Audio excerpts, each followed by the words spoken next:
지난 주일은 부활주일이었습니다. 우리의 죄를 대신 지시고 죄의 값인 사망을 대신 감당하시고자 십자가에 달려 죽으셨던 예수님께서 죽음을 이기시고 부활하신 그 사건을 기념하는 그러한 날이 바로 지난 주일이었습니다. 사실 기독교는 부활절뿐만 아니라 여러 가지 절기를 지키고 있습니다. 혹시 여러분들 기억나시는 절기가 있으신가요? 네, 예수님의 탄생을 기념하는 대림절이라고 하는 절기가 있고요. 대림절부터 시작해서 성탄절까지 이렇게 우리가 절기로 지키고 있고요. 또 우리가 예수 그리스도의 고난과 죽음을 묵상하는 사순절 도 기독교의 절기 중에 하나입니다. 그런가 하면 성령 하나님께서 약속대로 이 땅에 오신 것을 기념하는 오순절도 있고요. 그리고 하나님의 인도하심과 섭리하심에 감사하는 매추감사절과 추수감사절이라고 하는 절기도 기독교는 절기로 지키고 있습니다. 이 다양한 절기들은요, 그 나름대로 아주 중요한 의미를 가지고 있고요. 따라서 잘 지켜야 할 어떤 가치가 있다고 말할 수 있을 것입니다. 교회 절기는요, 때마다 시마다 우리가 쉽게 잃어버릴 수 있는 하나님의 그 어떤 특별하신 사랑하심을 되새길 수 있는 그러한 용도로 우리가 지키고 있다라고 하는 것이죠. 그런데 여러분, 그 많은 절기들 가운데 가장 중요한 절기가 무엇일까? 하나 뽑으라 라고 여러분들에게 질문한다면 여러분들은 어떤 절기가 가장 중요하다라고 대답하시겠습니까? 어떤 분들은 예수님의 탄생을 기념하는 성탄절이 가장 중요합니다 이렇게 말하시는 분들도 있을 거고요. 물론 어린아이들은 다른 의미에서 성탄절이 너무 중요합니다 이렇게 얘기하겠죠. 그날이 되면 선물을 받을 수 있기 때문에 성탄절이 가장 중요합니다 그렇게 대답할 수도 있겠고, 또 어떤 분은 성령 하나님께서 이 땅에 오셨던 그 성령의 강림을 기념하는 오순절이 너무나도 중요합니다 이렇게 대답하시는 분도 있으실 것입니다. 그런데 여러분, 성경을 보니까요, 아마 사도 바울도 똑같은 질문을 받았던 것 같습니다. 그래서 고린도전서 15장 16절로 20절에 보니까요, 사도 바울이 이렇게 대답하고 있는 것을 발견할 수가 있는데요. 우리 다 같이 함께 한 목소리로 읽어보도록 하겠습니다. 함께 읽겠습니다. 시작. 만일 죽은 자가 다시 살아나는 일이 없으면 그리스도도 다시 살아나신 일이 없을 것이요, 그리스도께서 다시 살아나신 일이 없으면 너희의 믿음도 헛되고 너희의 죄 있을 것이요, 또한 그리스도 안에서 잠자는 자도 망하였으리니 만일 그리스도 안에서 우리가 바라는 것이 다만 이 세상의 삶뿐이면 모든 사람 가운데 우리가 더욱 불쌍한 자이리라. 그러나 이제 그리스도께서 죽은 자 가운데서 다시 살아나사 잠자는 자들의 첫 열매가 되셨도다. 여러분, 사도 바울은요, 만일 부활이 없었다면 우리의 믿음은 헛것이고 우리가 가장 불쌍한 사람들이다 라고 고린도전서 15장을 통해서 말씀하였습니다. 아마도 사도 바울에게는 부활절이 가장 중요한 기독교 절기이지 않았을까, 이 말씀을 근거로 우리는 추측해 볼 수 있을 것 같은데요. 그도 그럴 것이, 만약 예수님께서 부활하지 않으셨다면 예수님의 그 십자가 고난과 죽음은 우리를 대신한 것이 아니라 예수님 본인의 죄 때문이었다라고 말할 수 있게 될 것이고요. 그렇게 된다면 저와 여러분은 여전히 죄 가운데 빠져 그 권세와 저주 아래서 죽음의 종노릇하는 죄인으로 남아 있었을 것이기 때문에 여러모로 부활절은 참 의미가 있는 절기다라고 말할 수 있을 것입니다. 예수님께서 부활하심으로써 십자가에서의 그 죽으심이 죄인의 죽음이 아니라 의로운 죽으심이었다라는 것을 증명하셨고요. 그의 십자가가 죄인인 우리를 대신했던 십자가라는 것을 선포하셨다는 것입니다. 그런 의미에서 부활절만큼 중요한 의미를 가진 절기도 없다고 말할 수밖에 없음을 사도 바울은 고린도전서 15장을 통해 우리에게 다시 한번 강조하고 있는 것입니다. 여러분, 부활절은 이미 지났지만 오늘 저와 여러분이 하나님 앞에 모였을 때 절대로 기억해야 하는 것은 부활을 통해 죄에서의 자유를 선언하셨고 죄로 인한 죽음에서의 완전한 해방을 우리가 누릴 수 있게 되었다는 것입니다. 매 주일마다 우리는 사도신경을 통해 장사된 지 사흘 만에 죽은 자 가운데서 다시 살아나셨다라고 외우고 있지만 그것이 단순한 글이 아닌 믿음으로, 신앙으로 고백되어질 수 있는 그런 우리가 될 수 있어야 한다라는 것입니다. 특별히 오늘 본문은 부활을 경험했던 예수님의 제자들이 부활하신 예수님을 만나고 그 후에 어떤 일을 했는지 자세하게 우리에게 말해주고 있는데요. 예수님의 부활을 찬양하고 그 부활의 기쁨을 함께 누리며 나누었다면 그 후에 이제 우리는 무엇을 해야 하는지에 대해서 알려주고 있다라고 하는 것입니다. 부활주의를 지키고 또 부활의 의미를 되새겼다면 그렇다면 이제 우리는 무엇을 해야 하는 것일까요? 부활 이후 우리가 반드시 기억해야 할 가장 중요한 것은 무엇인지 오늘 본문 말씀을 중심으로 같이 함께 생각해 보도록 하겠습니다. 본문을 읽어봐서 아시겠지만 오늘 본문의 주된 내용은 예수님을 배반했던 가룟 유다를 대신할 사도를 뽑자라고 하는 것이었습니다. 2명의 후보자가 있었고 기도하는 가운데 마따아가 아니라 마띠아가 사도들의 반열에 합류하게 되었다라고 본문 26절은 기록하고 있는데요.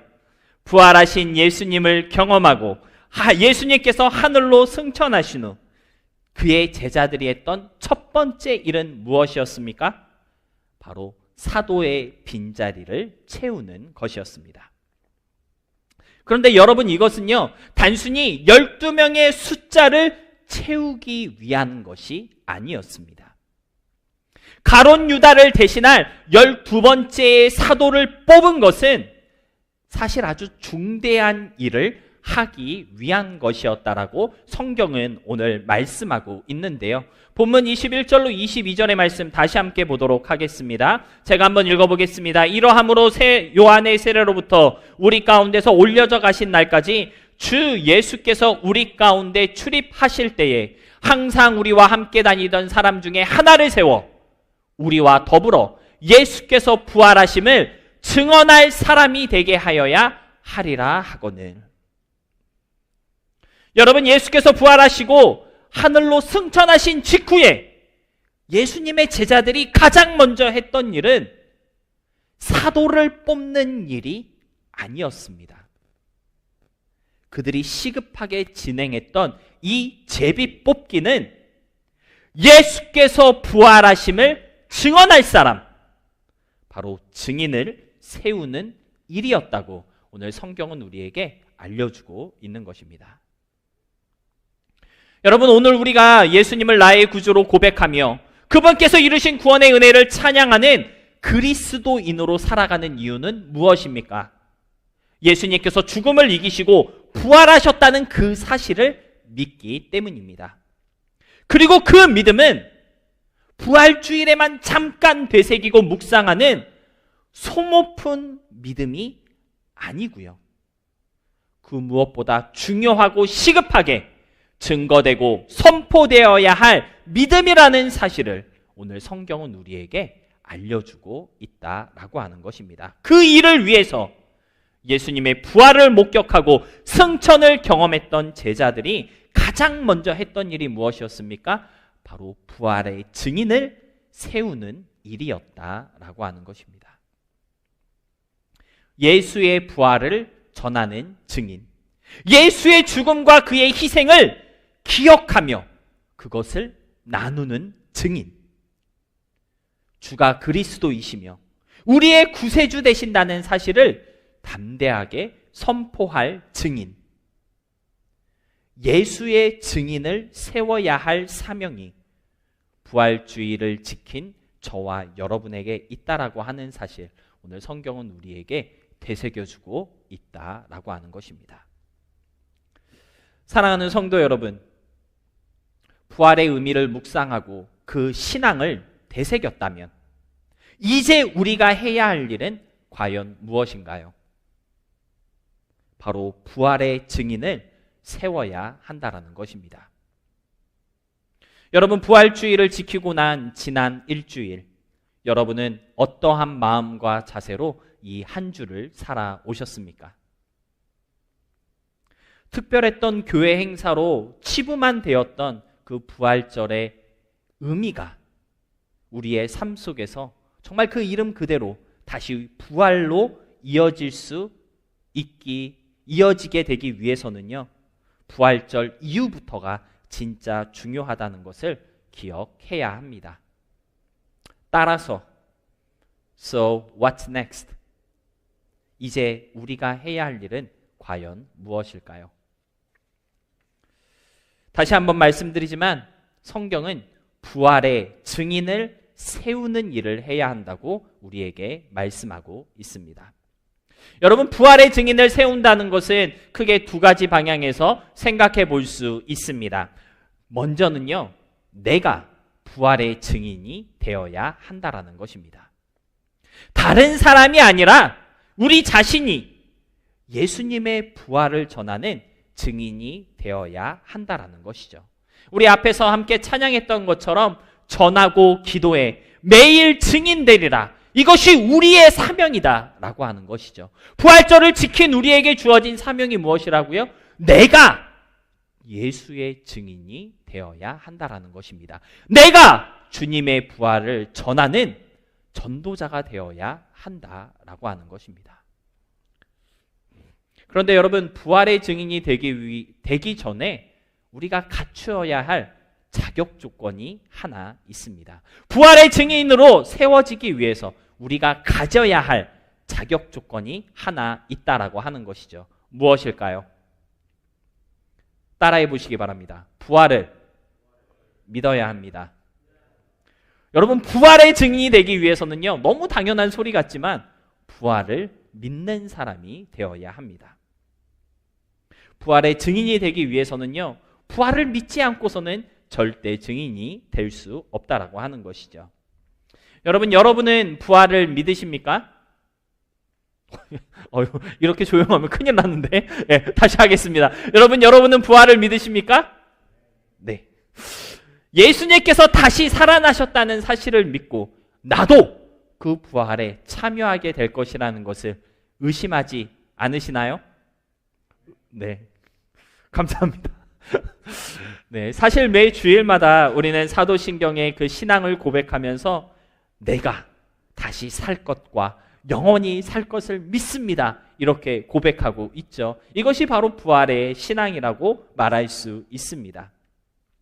사실 우리는 매 주일 예배에 앞서서 신앙 고백을 통해 나는 부활의 신앙을 가지고 있습니다라고 고백하고 있지만 그것이 의미하는 것이 무엇인지 진지하게 생각해 보지 않고 그냥 주문 외우듯이 믿는다고 말만 하는 그러한 때도 있었던 것이 있지 않았을까 생각해 볼 수 있게 되는 것 같은데요. 여러분, 부활을 믿는다는 것은 무엇을 말하는 것일까요? 아마도 저는 모든 것을 뛰어넘고 모든 것을 이겨내는 능력이 함께하고 있음을 믿는다라는 그러한 신앙 고백이라고 표현할 수 있다고 생각합니다. 여러분, 우리가 부활을 믿는다는 것은요, 우리의 삶에 있는 그 모든 어려움과 그 모든 아픔들, 그 모든 문제들을 다 뛰어넘고 모든 것을 이겨낼 수 있는 하나님의 능력이 나와 함께하고 있음을 믿는다는 그러한 고백이지 않을까 말할 수 있다라는 것입니다. 여러분, 예수님께서는요, 우리가 사망에 매여 죽음의 종노릇 하는 것에서 부활을 통해 우리를 자유하게 하셨습니다. 히브리서 2장 15절의 말씀인데요. 우리 함께 읽어보도록 하겠습니다. 12장 15절의 말씀입니다. 또 죽기를 무서워함으로 한평생 매여 죽노릇하는 모든 자들을 놓아주려 하심이니. 여러분, 예수님께서 십자가에 죽고 부활하신 이유가 무엇입니까? 죽기를 두려워함으로 한평생 거기에 매여 종노릇하는 모든 사람들을 놓아주시기 위함이었다라고 히브리서 2장 15절은 말씀하고 있는 것입니다. 여러분, 죽기를 무서워할 때 어떠한 일이 일어나는지 아십니까? 죽는 것이 무서우니까요, 나의 안전을 먼저 생각하게 됩니다. 나의 평안을 챙기게 되죠. 그러다 보면 이기적인 사람이 될 수밖에 없다라고 하는 것을 우리가 추측해 볼 수 있는데요. 예수님께서 사망과 죽음의 권세를 이기고 승리하신 부활을 우리에게 보여주신 이유는요, 그 죽음에 매여서 이기적인 사람으로만 살아가는 것이 아니라 다른 사람을 위하는 삶을 살 수 있도록 용기를 주시기 위해서, 힘과 능력을 주시기 위해서다라고 히브리서 2장 15절은 우리에게 말해주고 있는 것 같습니다. 물론 부활은 완벽한 속죄의 역사가 완성되었음을 뜻하고요, 우리를 모든 죄의 속박에서 풀어주고 온전하신 구원을 이루셨다는 선포임은 분명한 사실입니다. 그런데 이 구속의 은총은 우리의 영혼을 살리고 영적으로 죽어있는 우리를 다시 소생케 할 뿐만 아니라 죄의 결과인 죽음을 더 이상 두려워하지 않을 수 있게 함으로써 우리의 삶을 더 여유롭고 더 넉넉하게 살아가는 그러한 힘이 되어 준다라고 하는 것입니다. 여러분, 부활을 믿었던 예수님의 제자들은요, 죽음을 두려워하지 않았습니다. 죽음을 두려워하지 않았던 그들은 이기적인 삶을 다 내려놓을 수 있었는데요, 자신들이 가진 모든 것을 다 팔아 모든 사람들과 공유하며 완벽한 부활 공동체를 형성해 나갔다는 것을 우리는 사도행전의 말씀을 통해 볼 수가 있는데요, 그 부활 공동체 어디였을까요? 바로 초대교회의 발판이 되었던 예루살렘 교회였습니다. 우리 사도행전 2장 44절로 47절의 말씀 함께 보겠습니다. 믿는 사람이 다 함께 있어 모든 물건을 서로 통용하고 또 재산과 소유를 팔아 각 사람의 필요를 따라 나눠주며 날마다 마음을 같이하여 성전에 모이기를 힘쓰고 집에서 떡을 떼며 기쁨과 순전한 마음으로 음식을 먹고 하나님을 찬미하며 또 온 백성에게 칭송을 받으니 주께서 구원받는 사람을 날마다 더하게 하시니라. 여러분, 당시 제자들이 자신의 것을 다 팔아가며 교회를 섬기고 어려운 사람들을 도와줄 수 있었던, 이렇게까지 협력할 수 있었던 이유는 무엇이었을까요? 바로 부활을 믿었기 때문이라는 것입니다. 진정으로 부활을 믿었기 때문에 먹고 사는 문제에 목매일 필요가 없었다는 것이죠. 죽음이 두렵지 않았기 때문에 나를 위한 것들을 제겨놓을 필요가 없었던 것입니다. 만에 하나 혹시라도 어쩌면 일어날 그러한 일들을 위해서 조심해야 할, 또는 무엇을 쌓아두어야 할 그러한 이유가 없었다라고 하는 것입니다. 그러다 보니까 내가 가진 것들을 많은 이들을 위해 충분히 내어놓을 수 있었고 함께 공유할 수 있는 넉넉하고 여유로운 마음을 가질 수 있게 되었다라고 하는 것이죠. 그렇다고 진정으로 부활을 믿는다면 여러분들 가진 거 다 내놓고 무일푼 아무것도 없이 다른 사람만을 섬기면서 살아야 한다라고 그렇게 말씀드리는 것이 아니고요. 진짜 부활을 믿는 나인지, 그럼 그 부활 믿음으로 나는 지금 어떻게 살고 있는지를 한번 생각해 볼 필요가 있다라고 하는 것입니다. 부활을 믿는다고 말은 하지만 혹시라도 죽음을 두려워해서 자신의 안전과 평안만을 챙기는 인색한 삶을 살고 있는 것은 아닌지, 그래서 다른 사람을 돌아보고 챙겨줄 여유조차 없이 예수님처럼 살아갈 힘을 내지 못하고 있는 것은 아닌지, 혹시 그런 나의 모습이 부활 신앙을 보여주지는 못할 망정 믿음의 능력 자체를 보여주지 못하는 모습인 것은 아닌지, 우리의 신앙과 삶의 모습을 진지하게 돌아봐야 할 필요가 있는 것 같습니다. 부활의 증인을 세우는 일은 부활을 경험한 우리가 반드시 해야 할 일입니다. 그리고 그 무엇보다 내가 먼저 부활의 증인으로 살아가야 할 의무가 있다는 것을 꼭 기억하시고요. 진짜 부활의 능력을 우리의 삶에서부터 보여줄 수 있는 믿음의 사람들이 될 수 있으시기를 부탁드립니다. 두 번째는 다른 사람을 예수의 증인으로 세우고 그와 협력함으로써 증인 세우는 일을 할 수가 있습니다. 다른 말로 하면 전도와 선교에 힘쓰는 우리가 되어야 한다라고 하는 것인데요. 사실 땅끝까지 이르러 내 증인이 되라라고 하신 예수님의 명령은 그리스도인인 우리 모두에게 내리신 예수님의 마지막 당부이었습니다. 마태복음 28장 끝자락에 나와 있는 그 대사명이 우리 모두에게 주신 예수님의 부탁이고 명령이었다라고 하는 것이죠. 그러나 사실 우리 모두가 다 땅끝까지 나아가는 선교사가 될 수 있는 것이 아니고요. 언제라도 말씀을 전할 수 있는 전도자가 될 수 있는 것도 아닙니다. 하지만 그럼에도 불구하고 증인이 되라고 하신 예수님의 명령은 여전히 우리 모두에게 유효한 명령일 것입니다. 그리고 이 명령에 순종하기 위해서 우리는 말씀을 전하는 전도자들을 후원하기도 하고 타국에 나가 있는 선교사님들과 함께 동역을 하기도 하는 것입니다. 내가 직접 전하는 것은 아니지만, 내가 직접 땅끝까지 가는 것은 아니지만 그곳에서 선교하시는 이들, 그곳에서 복음을 전하는 이들을 위해서 기도하고 그들의 사역을 도와주는 것, 그것도 바로 복음 전도자로서의 우리가 할 수 있는 일이다라고 하는 것이죠. 하나님의 말씀을 전하는 사람들, 예수의 증인으로 세움받은 사람들이 그 맡은 바 사명을 잘 감당할 수 있도록 그들과 협력하는 것, 그것이 부활을 맞이한 우리가 해야 할, 우리에게 주어진 사명이다라고 하는 것입니다. 따라서 우리에게는요, 예수의 증인이 되어야 할 사명도 있고, 두 번째는 협력의 사명도 있다라는 것을 오늘 본문을 통해서 우리가 생각해 볼 수 있다라고 하는 것입니다. 그런데 이 협력의 사명을 감당하기 위해서는요, 저와 여러분이 반드시 지켜야 할 두 가지 의무가 있습니다. 첫 번째 의무는 무엇일까요?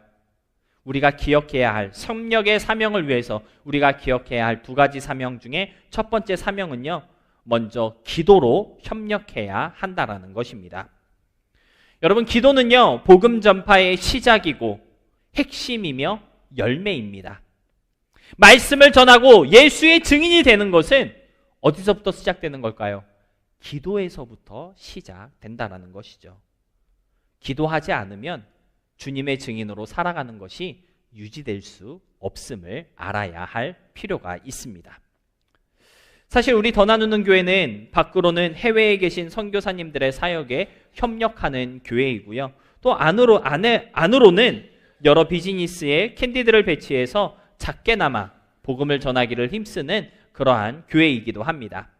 그런데 여러분, 멀리 계신 선교사님들을 후원하는 일이나 또는 캔디로 전도하는 것이나 기도하지 않으면 아무 소용 없다라고 하는 것입니다. 오늘 본문 24절에서도 기록하고 있지만 증인을 세우기에 앞서서 그때의 제자들은 함께 기도하였거든요.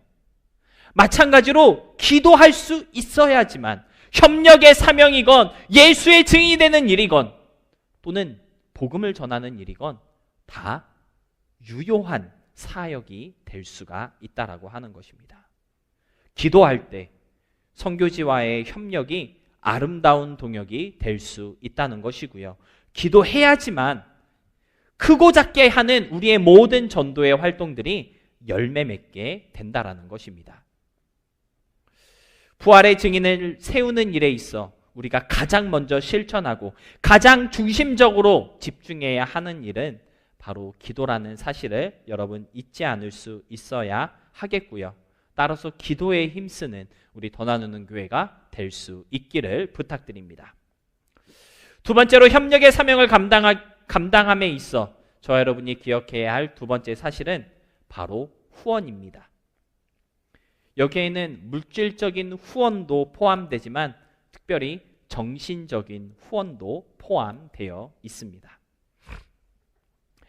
복음 전하는 사람들 가깝게는 저도 있고요. 또 교회 교역자들이나 또는 리더들도 있습니다. 멀리는 선교사님들도 계시죠. 여러분들 이러한 사람들을 우리가 후원할 수 있어야 한다라는 것입니다. 그런데 정신적인 후원이 필요하다라고 하는 것이죠.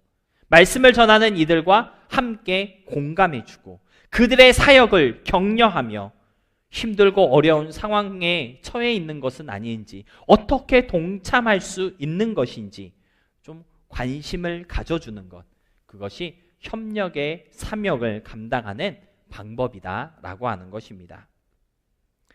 빌립보서 4장 14절에 보니까요, 사도 바울은 빌립보 교회가 그의 괴로움에 함께 참여하였다라고 칭찬하고 있는 것을 볼 수가 있습니다. 여러분, 빌립보 교회는요, 사도 바울의 사역에 큰 후원자로 자처하였던 교회이었습니다.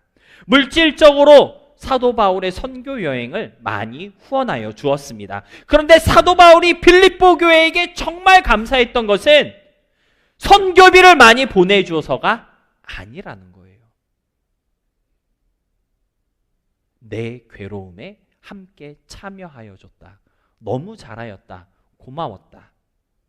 말씀을 전하는 자의 괴로움에 함께 참여한 교회이었기 때문에 사도 바울은 빌립보 교회에게 특별한 고마움을 표현하고 있었던 것입니다. 사랑하는 성도 여러분, 우리 더 나누는 교회가 부활의 증인을 세우는 교회가 되기 위해서는요, 마음으로 동역하는 그러한 협력자들이 모이는 교회가 될 수 있어야 합니다. 선교지를 후원하는 일뿐만 아니라 교회 사역자들과 목회자들, 그리고 리더들의 헌신과 노력, 그들의 수고와 애씀에 진정으로 관심을 갖고 같이 공감하며 그들의 마음을 다독여주고 위로와 기도로 동참할 때 진정한 의미에서 부활의 증인을 세워가는 아름다운 교회로 쓰임받을 수 있게 된다라고 하는 것입니다. 오늘 남유미 자매님께서 기도 인도하여 주셨는데 특별히 저와 또 사모를 위해서 기도해 주실 때 참 감동이 됐습니다.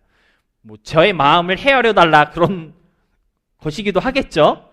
우리 담임 목사님이 요즘에는 무슨 고민이 있나, 사역에 어려움은 없으신가, 관심을 좀 주시면 제가 더 힘을 내서 사역을 할 수 있다라고 하는 뜻입니다. 주중에 저한테 연락을 한 번도 안 하시는 분들이, 누구라고는 얘기 안 하겠습니다. 가슴에 찔리는 분들이 있을 거예요. 꼭 제가 먼저 연락을 해야지만 연락을 주시는 분들이 있는데, 지난번에 그 선교사님의 어떤 선교 보고를 들으니까 소리 소문 없이 날라오는 편지 한 통이 사역에 큰 힘이 되었다, 그런 간증을 하시지 않았습니까? 저도 마찬가지예요.